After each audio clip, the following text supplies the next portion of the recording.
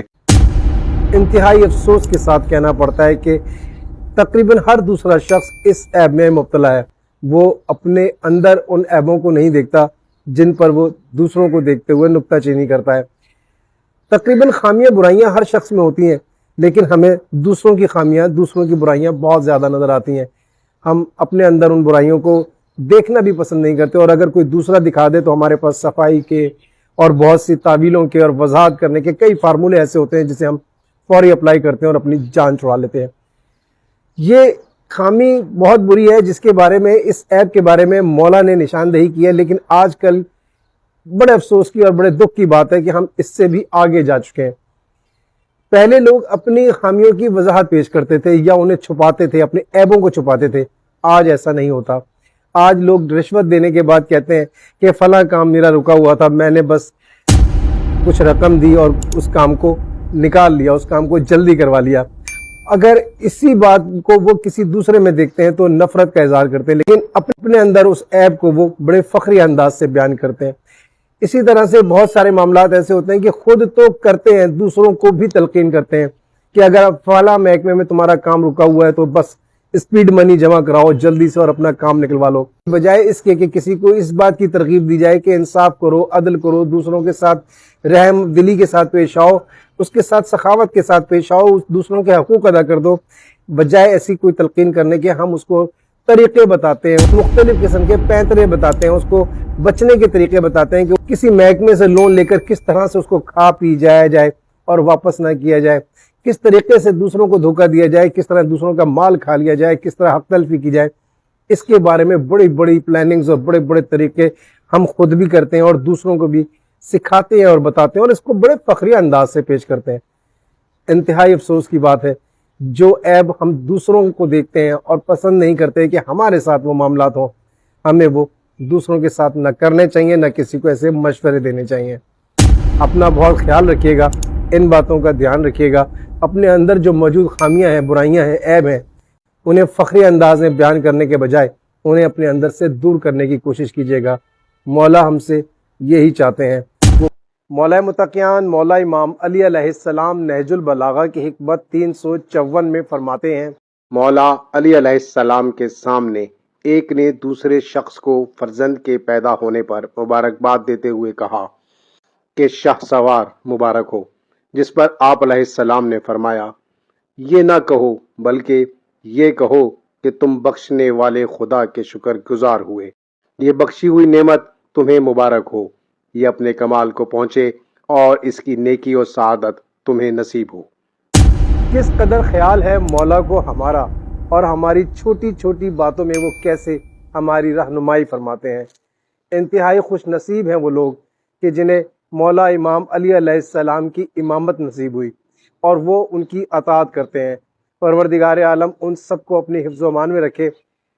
آپ علیہ السلام اس فرمان میں فرماتے ہیں کہ یہ جو کسی کے پیدائش پر اس کے والدین کو جو مبارکباد دی جاتی ہے تو اس وقت مختلف قسم کی باتیں کی جاتی ہیں۔ مثال کے طور پہ شاہ سوار مبارک ہو، مطلب ایسا شخص کہ جو گھوڑ سواری میں مہارت رکھتا ہو۔ اس دور کے حساب سے تو شاہ سوار کا لفظ تھا، لیکن آج کل کے دور میں لوگ یہی کہتے ہیں کہ یہ بڑا وکیل بن جائے، بڑا ڈاکٹر بن جائے، بڑا